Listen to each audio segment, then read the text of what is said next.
الحمد لله الحمد لله علي الذات عظيم الصفات سمي سمات كبير الشأن جليل القدر رفيع الذكر مطاع الأمر جليل البرهان فخيم الاسم غزير العلم وسيل حلم كثير الغفران جميل الثناء جزيل العطاء مجيب الدعاء عميم الإحسان سريع الحساب شديد العقاب أليم العذاب عزيز السلطان ونشهد أن لا إله إلا الله وحده لا شريك له في الخلق والأمر ونشهد أن محمدا عبده ورسوله المبعوث إلى الأسود والأحمر المنعوت بشرح الصدر ورفع الذكر وصلى الله عليه وعلى آله وأصحابه الذين هم خلاصة العرب العرباء وخير الخلائق بعد الأنبياء أما بعد فيا أيها الناس وحدوا الله فإن توحيد رأس الطاعات واتقوا الله فإن تقوى ملاك الحسنات وعليكم بالسنة فإن السنة تهدي إلى الإطاعة ومن أطاع الله ورسوله فقد رشد واهتدى وإياكم والبدعة فإن البدعة تهدي إلى المعصية ومن يعص الله ورسوله فقد ضل وغوى وعليكم بالإحسان فإن الله يحب المحسنين وادعوه فإنه مجيب الداعين واستغفروه يمددكم بأموال وبنين أعوذ بالله من الشيطان الرجيم لقد كان لكم في رسول الله أسوة حسنة لمن كان يرجو الله واليوم الآخر وذكر الله كثيرا. Allah subhanahu wa ta'ala in the Quran, in Surah number 33, ayah 21, Allah subhanahu wa ta'ala gives us a rubric. Allah subhanahu wa ta'ala presents to us a model that we can follow, that we can base our own lives off of. And that model is, of course, a model of the Prophet sallallahu alaihi wasallam. But I don't want to just talk about this in a very superficial sense. I'd like to talk about this in a more meaningful, substantive way. In this particular ayah of the Quran, just for a moment to focus on how eloquently and powerfully Allah subhanahu wa ta'ala explains this to us. He says, without a shred of a doubt, لَقَدْ كَانَ يُفِيدُ الْإِسْتِمْرَارِ. It means there always has been, there is, and there will always be. لَكُمْ, for all of you. And it doesn't matter who you are, where you're coming from, where you've been, what you've experienced, young or old, doesn't matter. For every single one of us, there has always been, is, and will always be fi Rasulillah.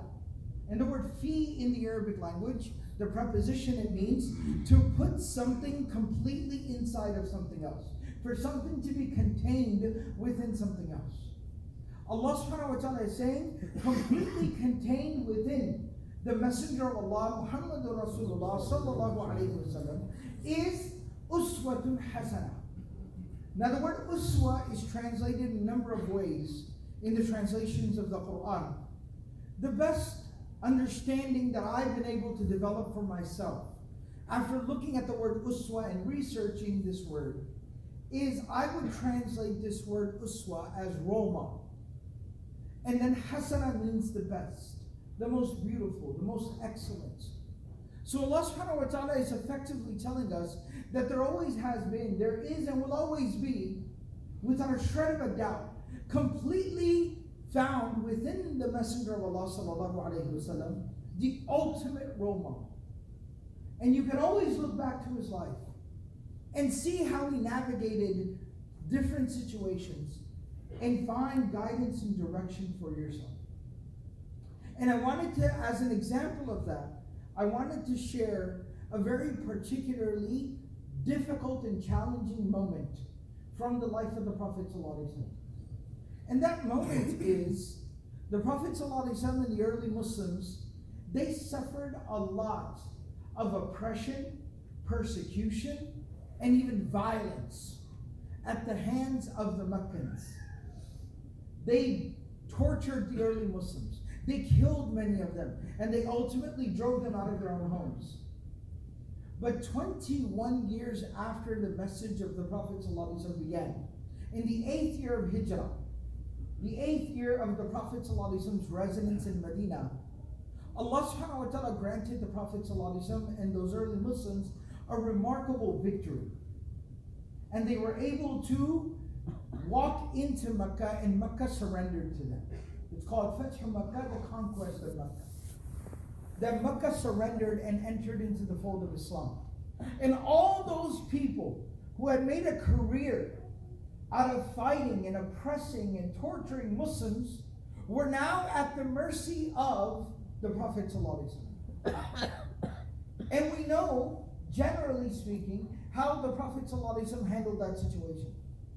And for a moment, I want everyone to think to yourself, how would you handle a situation where there's someone who has spent the last 20 years trying to destroy you, and then you have the upper hand over that person? What would you do with that person? What would you do in that situation? And the answer might not be pretty. And we know generally the Prophet ﷺ, he said, لا تثريب عليكم اليوم. أقول لكم كما قال يوسف لإخوته. I will say to you, I pronounce to you what Yusuf alayhi salam said to his brothers. And that is, I have no axe to grind with you today. I have no score to settle with you here. يغفر الله لكم. God will forgive you. Seek your forgiveness with Allah. Make good with God. وهو أرحم الراحمين. But I also wanted to give a very specific example.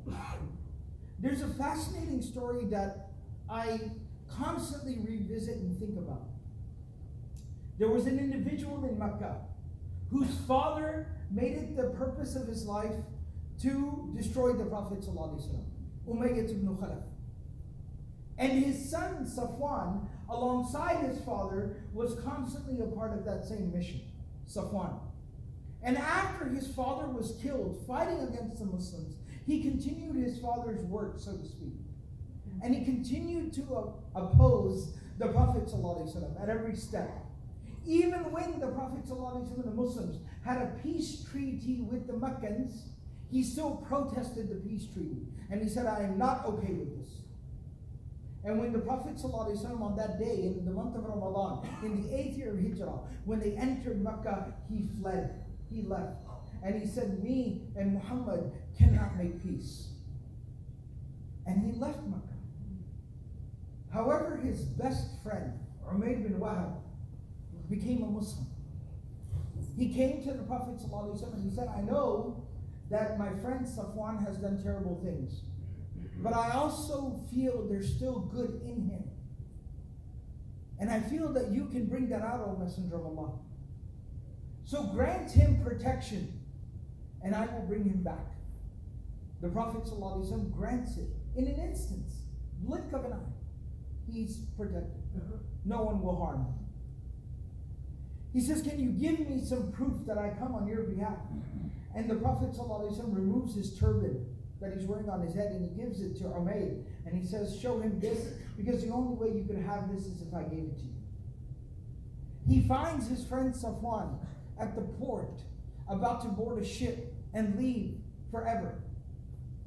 And he calls him, come back, friend. And he says, no, no, no, you've joined them. You're trying to capture me and take me back as a prisoner. And he shows him the turban of the Prophet ﷺ. I come with a message. He's so shocked to see the turban of the Prophet ﷺ in the hands of his friend. So he talks to him and he says, come with me. Talk to the Messenger of Allah ﷺ. He brings him back.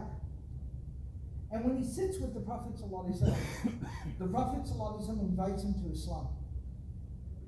And he says, in spite of, look at his situation. He's not in a position to negotiate. He is not in the position to dictate terms. But he says, I'm not ready to have this conversation yet. I need time.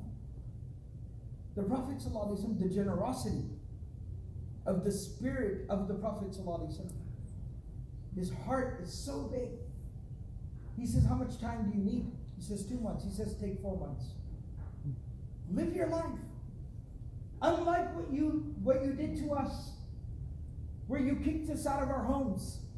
But you can go back to living your life, and I'll talk to you in 4 months. And then the story's not over, because shortly thereafter, There's the news of the fact that an army is gathering outside of Mecca to fight the Muslims, the tribes of Hawazin. They need to go out there and face this threat, this credible threat. But they're short on supplies. Safwan was a very wealthy man, and he himself is said to possess enough weaponry, armory, where he could supply 100 soldiers himself. So the Prophet ﷺ asks him, Ya Safwan, can we borrow your weapons and we'll return them to you? And he confronts the Prophet ﷺ. He says, Aghasban ya Muhammad? Are you trying to take my stuff, Muhammad? So confrontation. And once again, remember, the Prophet ﷺ has the upper hand. What could he do to him? But the Prophet ﷺ responds with dignity. La, bal ariyatan madmunatan nu'addiha ilayk. We would like to borrow it, and we will return it to you in full, and we will compensate you for any losses or damages. He gives the supplies. They go, they take care of the battle known as the Battle of Hunayn. They have the siege of Ta'if. They return back about a week or two later. When they return back, the Prophet ﷺ tells the Sahaba, gather all of his stuff, go through the inventory, check everything. And then he calls Safwan and he says, I have your things for you. And then look at this. The Prophet ﷺ is the ruler of Mecca effectively. He won the battle. He's in charge.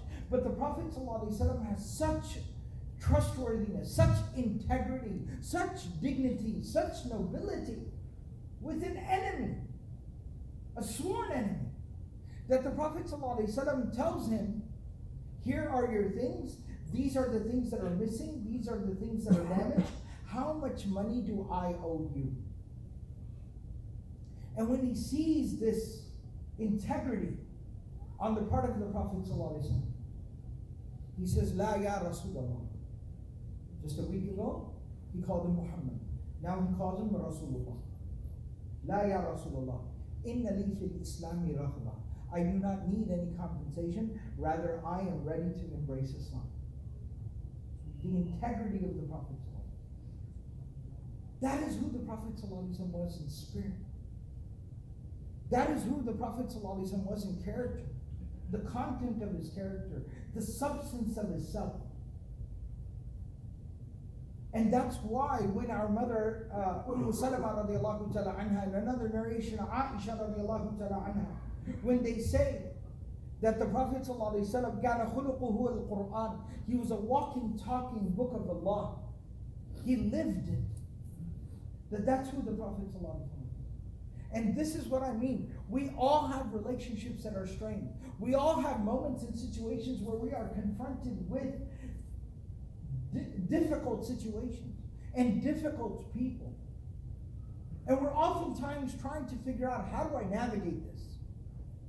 And we can always look back to the Prophet ﷺ and see that even the most difficult of situations can be resolved through the character, the nobility, and the dignity of a person's character.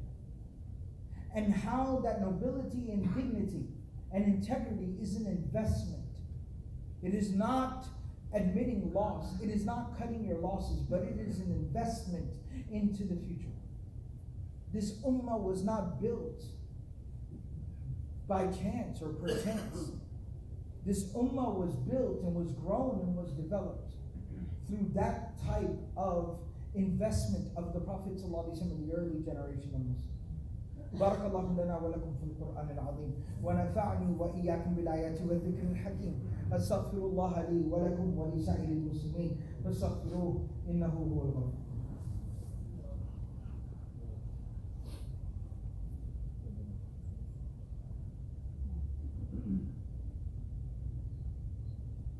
الحمد لله رب العالمين والعاقبة للمتقين والصلاة والسلام على سيد المرسلين وعلى آله وصحبه ومن تبعهم بإحسان إلى يوم الدين وبعد.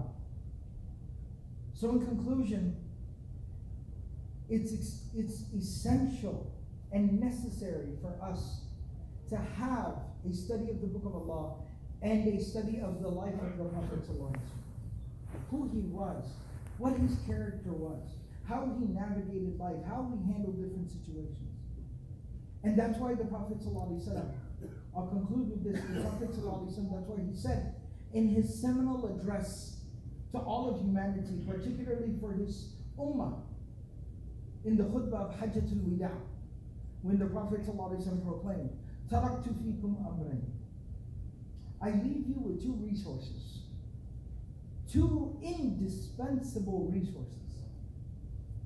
لَن تَضِلُّوا مَا تَمَسَّكْتُمْ بِهِمَا. You shall never ever lose your way, so long as you hold on to these two resources. You refer back to them, you will find your way through every situation. And they are Kitabullah wa Sunnatu Nabiyyihi, the book of God, and the way, the life of our Messenger sallallahu alaihi wasallam. Very quickly, just in closing, it's an honor and a pleasure to visit your community here today. And I appreciate the Shaykh and the community for hosting me.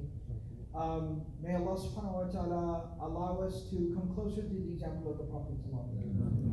Part of my visit here today is inshallah later today, this evening at 7 o'clock, not far from here at the Muslim Center of Greater Princeton.